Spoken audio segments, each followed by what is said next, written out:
Hello குட்டீஸ், வாழ்க வளமுடன். இன்னைக்கு கிளாஸ் 6 டர்ம் டு எக்ஸசைஸ் 3.1 எடுத்துக்கோங்க. Page number 55. ஃபிஃப்த் சம் பார்க்கலாம். ராணி bought a set of bangles.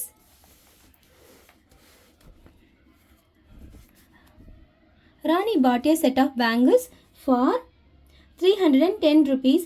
Her neighbor liked it more, so Rani sold it to her for rupees 325. Find the profit or loss to Rani. ராணி வந்து ஒரு set of bangles வாங்குறாங்க. எவ்வளோ ரூபாய்க்கு வாங்குறாங்க? 310 ருபீஸ்க்கு வாங்குறாங்க. அவளோட நெய்பருக்கு வந்து அது ரொம்ப பிடிச்சதுனால Rani sold it to her for 325 rupees. எவ்வளோக்கு சேல் பண்ணிடுறாங்க? அவங்களுக்கு 325 ருபீஸ்க்கு சேல் பண்ணிடுறாங்க. ப்ராஃபிட்டாக லாஸான்னு கண்டுபிடிக்க சொல்லியிருக்காங்க. காஸ்ட் ப்ரைஸ் எவ்வளோ? காஸ்ட் ப்ரைஸ்னு என்ன? வாங்கின விலை இல்லையா? எவ்வளோக்கு வாங்கியிருக்காங்க? 310 ருபீஸ்க்கு வாங்கியிருக்காங்க. அதை எழுதிக்கோங்க. எஸ்பி வந்து 325 ருபீஸ். எவ்வளோக்கு சேல் பண்ணியிருக்காங்க? 325க்கு சேல் பண்ணியிருக்காங்க. இப்போ நம்ம ப்ராஃபிட்டாக லாஸான்னு கண்டுபிடிக்கிறதுக்கு என்ன பண்ணுவோம்? சிபியும் எஸ்பியும் கம்பேர் பண்ணி பாருங்கள். எது ஜாஸ்தியாக இருக்குது? சிபி வந்து 310 தான் இல்லையா? சிபி வந்து 310, எஸ்பி எவ்வளோ? நம்மளுக்கு 325. அப்போ எது நம்மளுக்கு ஜாஸ்தி? எஸ்பி தான் ஜாஸ்தி இல்லையா? நம்மளுக்கு சிபி கம்மி, எஸ்பி ஜாஸ்தி. சிபி கம்மினா என்ன? நம்மளுக்கு ப்ராஃபிட் கிடச்சிருக்குன்னு அர்த்தம். அப்போ ப்ராஃபிட்டோட ஃபார்முலா என்ன? ப்ராஃபிட் ஈக்குவல் டு எது ஜாஸ்தி? SP minus CP. எது ஜாஸ்தியோ அதை ஃபஸ்ட்டில் எழுதிக்கோங்க. Profit equal to SP minus CP. அப்போ எஸ்பி எவ்வளோ? 325 மைனஸ் சிபி எவ்வளோ? 310. ரெண்டையும் மைனஸ் பண்ண கிடச்சிருமா? 325 மைனஸ் 310. அப்போ 5 மைனஸ் 0 5, 2 மைனஸ் 1 1, 3 மைனஸ் 3 0. அப்போ எவ்வளோ லாபம் கிடச்சிருக்கு? rupees 15 வந்து ப்ராஃபிட் கிடச்சிருக்கு. இதுதான் answer, rupees 15. Next 6th some பாருங்க. Sugan bought a jeans pant for rupees 750. It didn't fit him. He sold it to his friend for rupees 710. Find the profit or loss to Sugan. இப்போ சுகன் வந்து என்ன பண்ணுறாங்களா? Jeans pant வாங்குறாங்களா? எவ்வளோ ரூபாய்க்கு வாங்குறாங்க? 750 ருபீஸ்க்கு வாங்குறாங்க. Cost price 750. அப்போ இட் டிடன்ட் ஃபிட் ஹிம், அது வந்து அவங்களுக்கு வந்து பத்தலை அது. So he sold it to his friend for 710 rupees. அது அவங்களோட ஃப்ரெண்டுக்கு சேல் பண்ணிடுறாங்க. எவ்வளோக்கு? அது சேல் ப்ரைஸ் எவ்வளோ? 710. எஸ்பி வந்து 710. Find the profit or loss. ஓகேவா? அப்போ எடுத்துக்க சிபி எவ்வளோக்கு வாங்கியிருக்காங்க? 750க்கு வாங்கியிருக்காங்க. So CP equal to 750 rupees எடுத்துக்கோங்க. எவ்வளோக்கு விற்றுருக்காங்க? 710க்கு.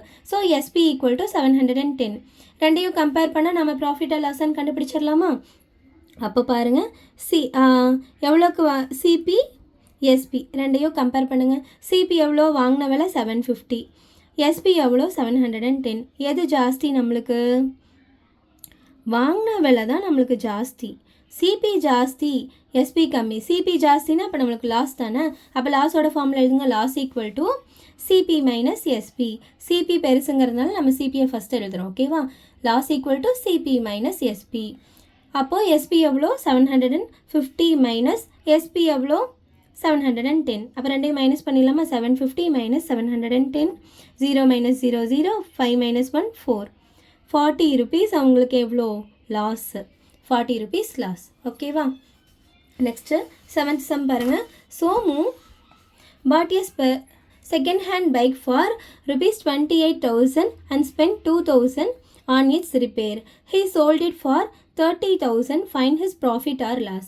சோமு வந்து ஒரு செகண்ட் ஹேண்ட் பைக் வாங்குறாங்க. செகண்ட் ஹேண்ட் பைக்னு என்ன? ஃபஸ்ட்டு யாராவது யூஸ் பண்ணியிருப்பாங்க, அவங்கக்கிட்டேருந்து இவங்க பைக் வாங்குறாங்க. 28,000க்கு வாங்குறாங்க. அப்புறம் 2,000 வந்து அதுக்கு ஸ்பெண்ட் பண்ணுறாங்க, ரிப்பேர் பண்ணுறாங்க 2,000க்கு. அப்புறம் ஹீ சோல்ட் இட் ஃபார் 30,000. 30,000க்கு அப்புறம் அதை வந்து செல் பண்ணிடுறாங்க. செல்லிங் ப்ரைஸ் எஸ்பி வந்து 30,000. Find his profit or loss. Okay, இப்போ இந்த இடத்துல ஞாபகம் வச்சுக்கோங்க. சிபி வந்து 28,000 ப்ளஸ் 2,000 போடணும். ஏன்னா அதுவும் நம்ம அந்த பைக்குக்காக தானே நம்ம ஸ்பெண்ட் பண்ணியிருக்கோம். அப்போது ரெண்டையும் சேர்த்துனா தான் நம்ம வாங்கின விலையாக நம்ம கணக்கில் எடுத்துக்கணும். ஓகேவா? அப்போ 28,000 ப்ளஸ் 2,000 எவ்வளோ?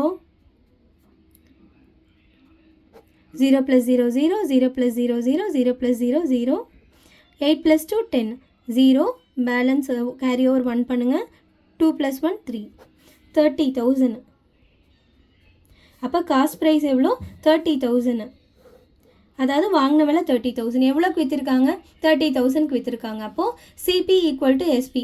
வாங்கின விலையும் விற்ற விலை ரெண்டுமே ஈக்குவல். அப்படிங்கும்போது ப்ராஃபிட்டும் இல்லை லாஸும் இல்லை. There is no profit no loss. ஓகேவா?